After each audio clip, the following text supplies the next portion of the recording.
alaikum wa rahmatullah. Welcome to Through the Hijab, the hour-long special of hijab. My name is Maryam Hassan. My name is Rabab Isa. My name is Nasreen. And today we will be discussing about the hijab, the flag of Islam. It's actually the most common visible symbol, so we thought it would be a good idea to discuss why we wear it, whether it's mandatory in the Quran, whether it's only for men and women, as well as some contemporary challenges of wearing it. So is it for men and women both, or is it just women who have to wear the hijab? I believe it's for both, but everyone has his own, I guess, or her own way of adhering to the hijab, or because the word hijab itself but actually means all different things, not just the scarf. For women, obviously it's hijab. You wear the scarf to cover your hair, but also you wear it modestly, and you wear modest clothes. And for men also, there's certain clothes that they have to cover the area from the chest to the knee, or I believe a little bit below the knee. But it's more than just a physical covering, right? When we say hijab, we mean more than just your modest clothing, or for women covering their hair. It's a lot more than that, I think. It's the way that you carry yourself, and that obviously would apply to both men and women. Yeah. It's just having a very respectful. Islam prescribed it both for men and women. Hijab is, everyone has their bit, of course. Women hijab is different from men hijab. I have a question for you ladies. How do you feel about wearing a hijab living here in a Western country? How does it feel? Do you feel like you embrace it? Does it make you feel empowered? I would say it's probably more difficult than it would be in a Muslim country, just because if you're living in a Muslim country, you have possibly the advantage of other women wearing hijab and you don't stand out so much. So the number one thing is that you will stand out and people will probably notice you a lot more than if you weren't wearing hijab. But I think we should embrace that. Yeah. I mean, I can't think of any Muslim woman who wears the hijab who can't say that she hasn't been noticed because of it. Yeah, and I feel it's empowering too. It definitely empowered me, and it is. I want to say it is a constant reminder that you carry the flag of Islam. You have to always. Not because you carry the flag of Islam, of course you have to be convinced and understand the concept of hijab, the physical hijab and the spiritual hijab. But also it kind of gives you that feel of responsibility. You're responsible. Whatever you do, you talk, the way you carry yourself, that like Nisreen mentioned, you're responsible to, you represent Islam, so you have to, you have this duty, responsibility to represent it the best way you can. And always work on. I mean, for me personally, I always try to work more on myself and try to, even if I, kind of tackle what I need to work on individually, but just be busy working on yourself, and educating yourself more, because you're going to be asked a lot of questions, because you're wearing a hijab, people recognize you more as a Muslim woman. And of course, some would want to come up to you with either good questions or silly questions to put you on the spot. But either way, you have to be always ready for those, and with knowledge that works. Yeah, I concur. I mean, wearing the hijab is obviously just more than a piece of clothing that we put on our head as women. But in regards to the woman hijab, at least, I do feel like it's an empowering tool that we have. And we should definitely embrace it. I mean, from personal experience, I know that I don't know how I would feel without the hijab. It's just something part of me and part of my identity.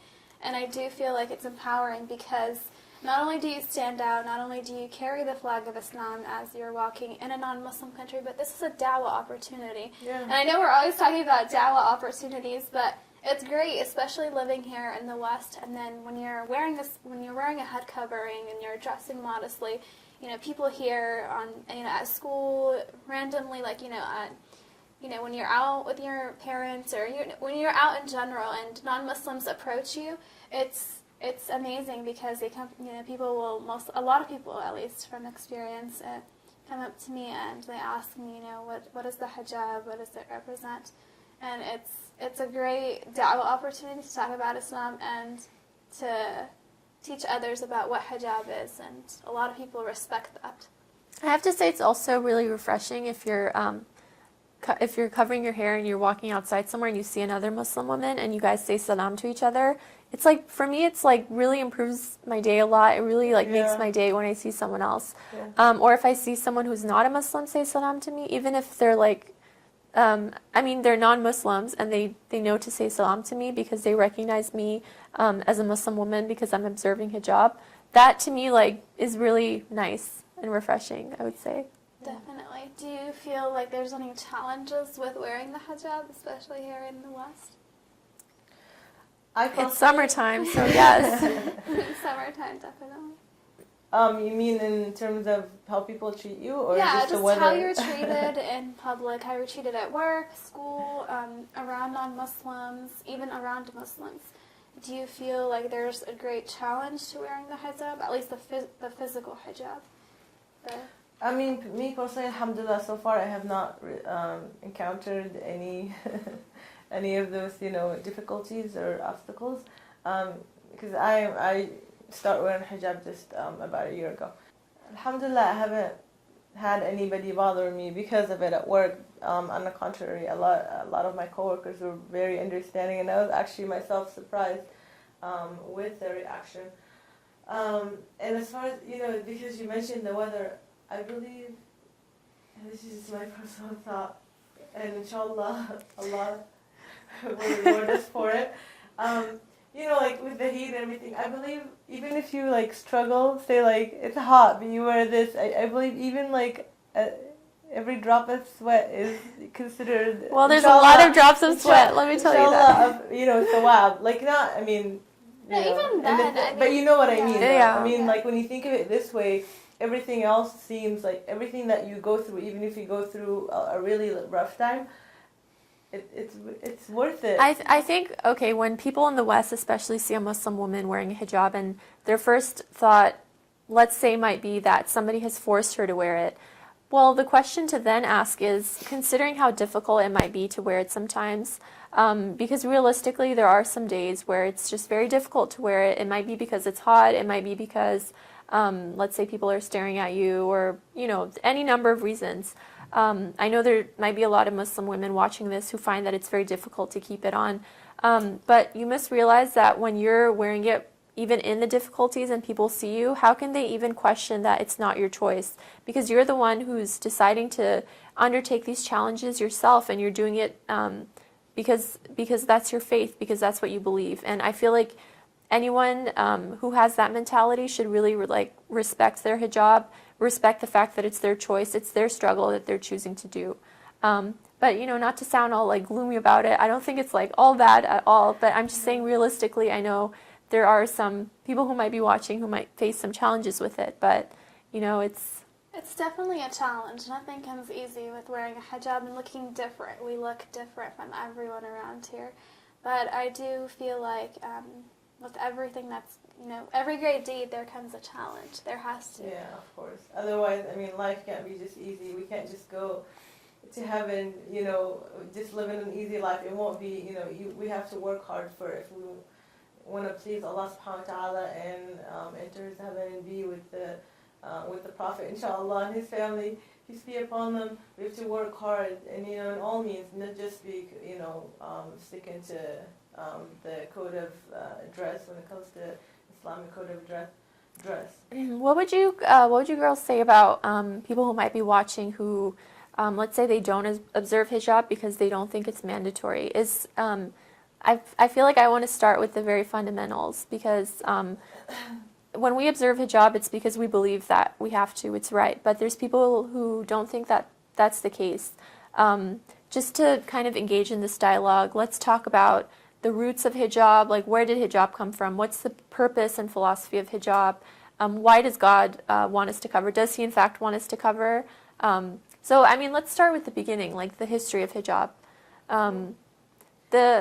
Wasn't it it was brought for the believing women to wear to distinguish them from the non-believing women so that they wouldn't be harassed. Isn't that right? Well, it is for protection, and Islam is not the first religion that, I mean, this is not something new that Islam presented to the society back then when Islam came. Christians, I mean, Yes, pre-Islamic. Maryam alayhi salam, I mean, even now when you see a picture of Maryam alayhi salam, you see her wearing a hijab. And even in Judaism, they have it. And even, I mean, in the ignorant, era, the era of Jahiliyyah, the ignorance era, women were the ones, I mean, they wore, I mean, it's not really hijab, they wore something on their head, but they just didn't cover this area. And that's why when Allah subhanahu wa ta'ala talks about this very thing in the Quran, mentions to cover the chest area, because they were already covered in their hair. So people who, I mean, sometimes they use this as an argument that, you don't have to cover your hair, you just cover your chest area. But because at that time, Allah subhanahu wa ta'ala or the Quran didn't need to tell you cover your hair and your chest area because your hair was already covered. This is a very important concept. That's that true. people have to, Great way to look at it. yeah. And So what you're saying is usually people will have a misunderstanding of what the hijab is and how it's supposed to be worn. well, that, but because Nisreen brought up some questions, it is mandatory because it's mentioned twice in the Quran. Once in Surah An-Nur, chapter 24, and once in Surah Al-Ahzab. Because I know a lot of people who try to use the argument that no, Allah subhanahu wa ta'ala has not clearly stated that you must cover your hair and you just need to dress modestly. What do we have to say to people who argue, who present such arguments and try Just to add to that, this specific verse that you mentioned as well is tell them to cover their chest.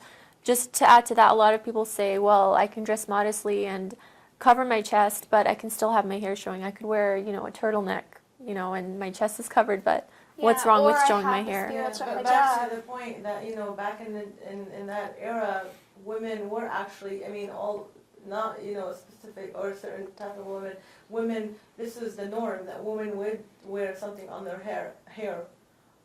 So the context of the verse is, they're already covering their hair, and now so cover you your chest too. Yeah, it's, because Islam came to perfect the society. So society had this part where women did cover their hair. So now Allah subhanahu wa ta'ala is telling us, now you cover your hair, okay, but now you cover your chest area. I mean, I don't know other arguments. This is clearly stated in the Quran. And also, Allah subhanahu wa ta'ala talks to the Prophet, and of course he command us through the Prophet when in the Quran stated, tell your wives and your daughters and the wives of the mu'mineen, the believers, to wear what's called the jilbab, I believe. Like an outer covering. Yeah, exactly. So I mean that's enough, and also it's mentioned because so they won't be known and they won't get hurt by others. So that essentially to protect them, and also be modest, but for protection also. It is clearly stated in the Quran. So I mean. And I agree with you. It is for protection. Also, I mean, it's for modesty and chastity. I remember one time reading an article in, just as I was browsing online, I read an article about a Canadian university. There was a survey conducted at a Canadian university, and they asked 100 young gentlemen, I should say boys, and asked them a question. They asked them that if you had the opportunity to rape any girl without any consequences, would you do it? And unfortunately, more than 70% of the men said yes, they would, if they had no consequences. And that just shows, I'm not saying that the hijab is a rape prevention, but it's an act of modesty. And when we women act upon this modest hijab, and when we observe the modest hijab, we tend to help our our brethren, our counterparts, the males, to lower their gaze and to be more modest, because they too have a hijab.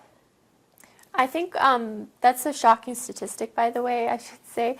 But one of the interesting things to me about that study is it just goes to show the reason I think that something like that would come about, that 70% of males would rape a female classmate if they could get away with it, is because slowly we're beginning to think of women not as women anymore, but just as objects. Just as bodies being used to sell products, or just things to be used, just commodities to be bought and sold on the market. And the more that you objectify women this way, the less they seem human to you. And if they're not human to you, then it's what's wrong with committing acts against them against their will, because they're not humans. So I think a great thing about hijab is that it makes the woman who wears it sort of like refuse to be objectified, because she's saying that she refuses to have like her body being used to sell advertising or to do anything like that. She's by wearing a hijab, she's like veiling herself away from this aspect of the world. She's still living in the world, but she's kind of put a protection between herself and the rest of the world. Yeah. And when you do wear a hijab, it's not saying to to cover up your beauty or to not be beautiful, or to not be it's more of preserving your exterior beauty. I mean, you can still be beautiful with a hijab, but it focuses more on the inner personalities and not so much on the exterior and how we look and how we dress. You can still be, mashallah, we're all wearing beautiful hijabs, but modest hijabs. So it's okay to, because a lot of women try to use the excuse, I feel ugly in a hijab, I feel like I'm neglected, I feel like I'm not, I don't feel beautiful in a hijab, and that's not true. I think honestly, from speaking from experience and seeing all the Muslim sisters, I do believe everyone, as cheesy as it may sound, everyone is beautiful in a hijab. Every single girl that I've seen that puts on a hijab, there's that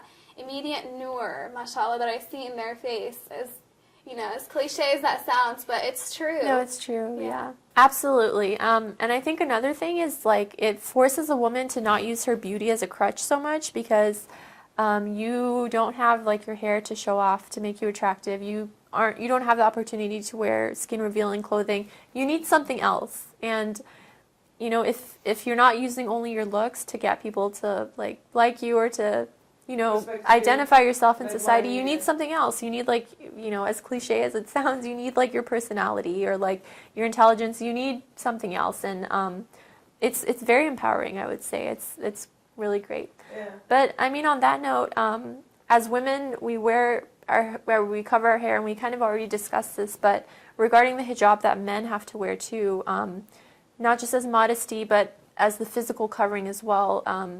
Do you want to discuss some of that? Like, what kind of hijab do men have to wear?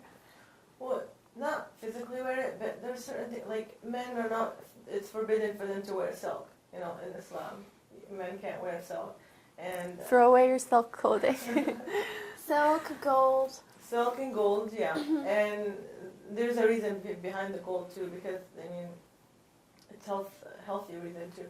And subhanAllah, there's always a logical reason behind everything. When we understand it, you just love this. You embrace it with all you can. But back to, when it comes to physical, like I mentioned before, they have to cover from the chest to a little bit below the knee. This is very important. They also can't wear tight clothing. Yeah, that too. And then also, I don't know but I do want to mention this. If if some believe that their body is more attractive because of whatever they do, more attractive than, I guess, the average, they should really be modest about it and cover it, and not try to, try not to show off as much as possible. I heard a quote, I'm not sure if it's a hadith, I don't want to misattribute it, but it said that everything has its own zakat, or its own, tax or charity that you pay, and the tax that you pay on beauty is modesty. So if you do have certain features that you consider attractive or more attractive beyond the norm, you should probably hide those more. It would be better for you, I would say. Yeah. I believe there's another, the hadith, but it's, I guess you can use that terminology. The zakat, everything has zakat, and zakat of knowledge is sharing it. And I believe it is a hadith of the Prophet, peace be upon him and his family. I mean, we talked about the physical and the spiritual hijab for men, but also Allah subhanahu wa ta'ala, before addressing the women in the Holy Quran, He addresses the men when He said to the men, lower your gaze, you know, and then the verse right after it, Allah subhanahu wa ta'ala addresses the women. So it's also important. It's not like, you know, it's only for women. Allah subhanahu wa ta'ala, when He addresses, it's not, you know, random. He addresses men for a reason before He addresses women. Lowering the gaze also, I guess, sort of, or another way of wearing a hijab. I mean, it's not the case only that men should refrain from, you know, as they say in the popular terminology, checking out women. They should lower their gaze, but women should also refrain from doing that because both of the genders have been commanded to lower their gaze. And I think the issue of male hijab is one that males should pay attention to because it's not just the fact that because they're males they can get away with wearing anything that they want. They also need to practice a certain level of external modesty as well. Yeah, sometimes, unfortunately, I see some males that neglect the hijab because, you know, it's not, they don't have to wear a physical garment around their head. And inshallah, with knowledge, they can obtain the hijab by not wearing tight clothing or, like we mentioned, gold or Silk. Yeah. And also, you know how there's when they say, oh, like I'm allowed to look, one look, or two looks, I guess. I mean, I heard one look. Yeah, I you don't can't really look like twice. to. It just came to my mind, but I don't really like to use this as a reference. That's why I can't remember if it's one look or two looks. But the thing is, it's not about, you know, look and, you know, and they tell you, oh, I'm still on my first look, I can look. It's not about this. It's not like, you know, quantity. It's the quality, and it's I believe it's about the accidental look. If you accidentally, you know, look at something that you're not supposed to look at, then you lower your gaze or you turn, you know, your face or whatever to observe what Allah subhanahu wa ta'ala wants us to do. But, you know, just don't say I'm still on my first look. I want to return to the point we were raising about the reason behind we do things. Like, let's know the reasons behind we're doing things so we can really, like, understand why we're doing it and have a stronger desire, interest in it. For example, the hijab. What are some of the reasons that God has asked women to cover themselves? Because there's some people who might say, what's wrong with exposing your beauty? Like, women are naturally made to be beautiful. What's wrong with them showing it to the world? Like, what's wrong with that? I believe one of the reasons is to avoid negative temptation in the society, you know? I mean, yeah, some people might look at it lightly and they say, well, I can control myself. I know how to manage myself. But no, because Allah subhanahu wa ta'ala created you. He knows better. He knows if you think you can't control you can control yourself, you have the capability. Allah subhanahu wa ta'ala knows better, and that's why He gave us this law to follow. And you know, like I go back to, this is very important, you know, to avoid the temptation in the society, because society as a whole, we have to, you know, not just protect ourselves, but protect our society, because this is the life that, you know, we have on earth, and we have to.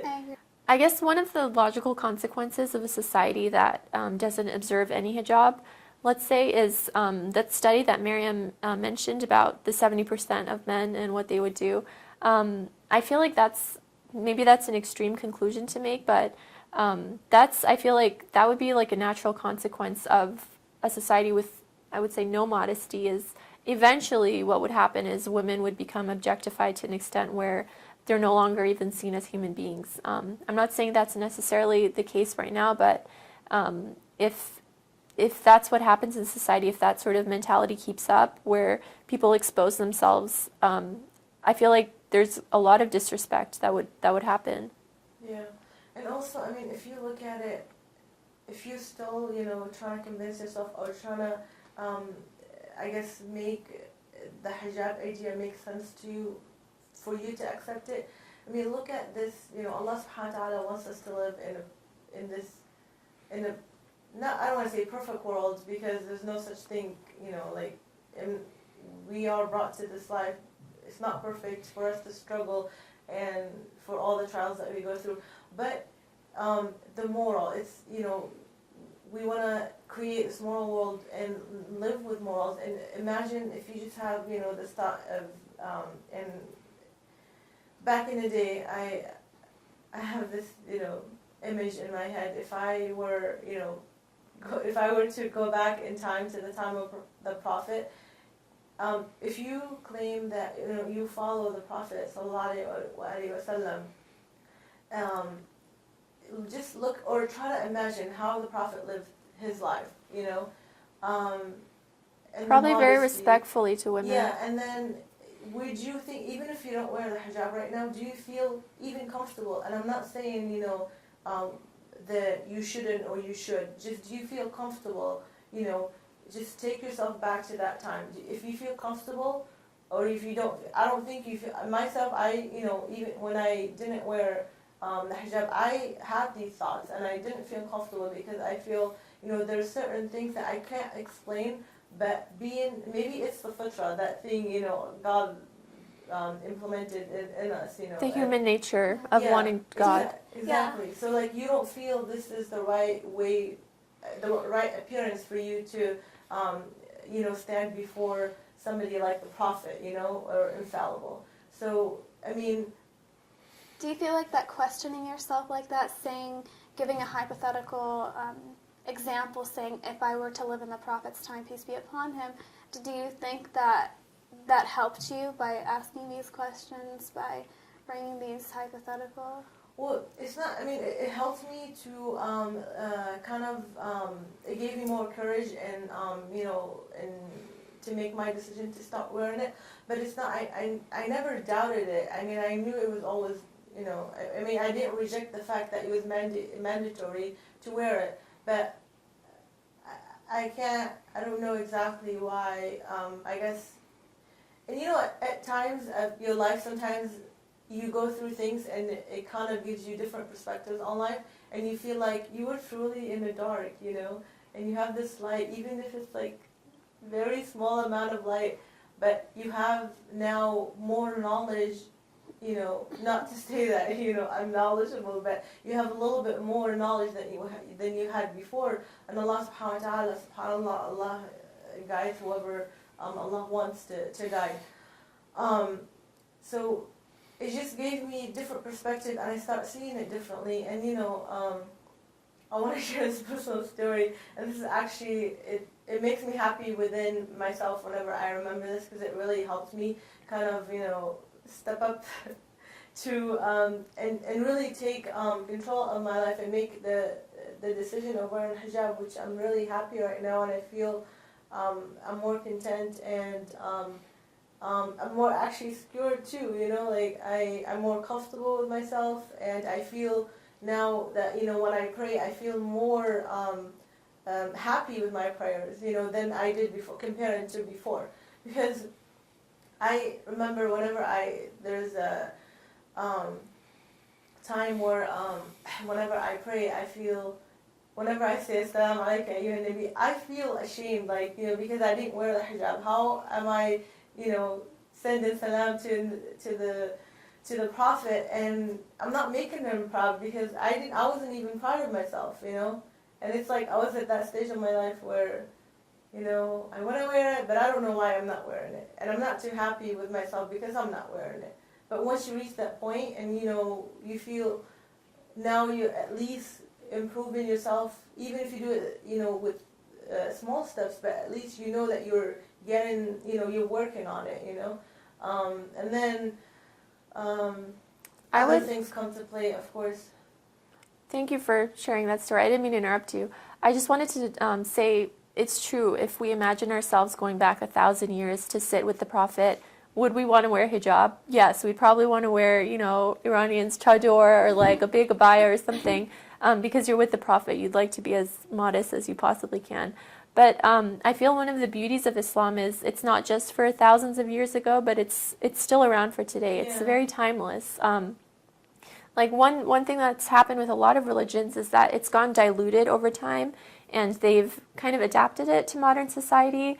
And I feel like they've lost a lot of its essence in the process, because as we know, a lot of religions, Orthodox Catholics, Jews, Buddhist women, a lot of religions do have a head covering, but yeah, it's only Islam that's retained it. So if we lose this, like... I totally agree. I actually have a friend who is a Catholic Orthodox, and she took me into her church one time, and she told me, "Don't worry, Miriam, you're going to be fine because everyone looks like you." So I was really surprised. When I went into the church, everyone was wearing a scarf around their head, and everyone was dressed modestly at a church, but unfortunately, after they exit the church, they take off their veils. But this is just to show you that Islam is not the first religion to establish the hijab. It's actually one of the last monotheistic religions to establish it. I mean, that alone, just your story. If they feel, people and human being, why they feel they have to dress that way, if they feel it is out of respect, to go inside the church and dress that way, I don't know, like, if they feel it's out of respect to the place, or because it's holy, or because they're more connected or closer to Allah subhanahu wa ta'ala. That's But interesting. why would they do it outside? Do they not want to be close to Allah subhanahu wa ta'ala, or Lord? Yeah, and it's like what Nasreen said. It's because these traditions of past religions, monotheistic speaking, they have diluted over the years, and that's why Islam is still standing strong today, because it has kept on to these traditions and to these Islamic customs, and I truly believe it's one of the most beautiful things that Islam has done is keep these traditions over the past years, even though the eras have changed, the times have changed, people have changed, everything has completely, changed, but the Islamic values are still there, unlike unfortunately, some other religions where they have diverted from these customs. There's this concept that the more modern a woman is, the more educated she is, the more she's going to realize how backwards, quote unquote, the hijab is, and she's going to dress in a way that's appropriate to, the modern society that she lives in. In our society, that would mean a woman wearing, exposing her body, exposing her hair, just because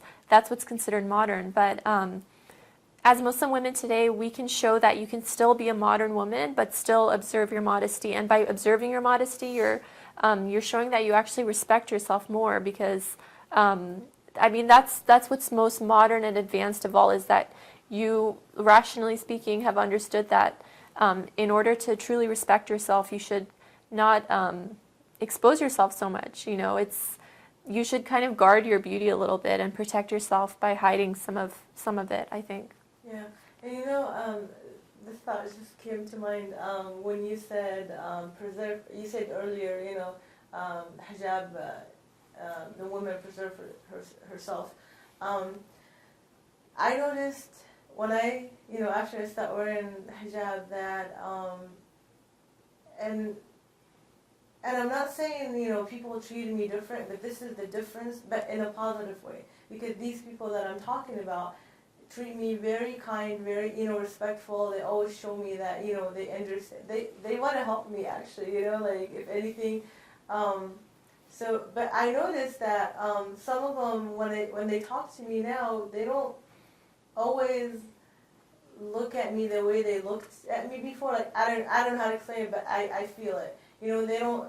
Sometimes they try not to look at me straight in the eye, or my hair area, or my head, what I meant to say.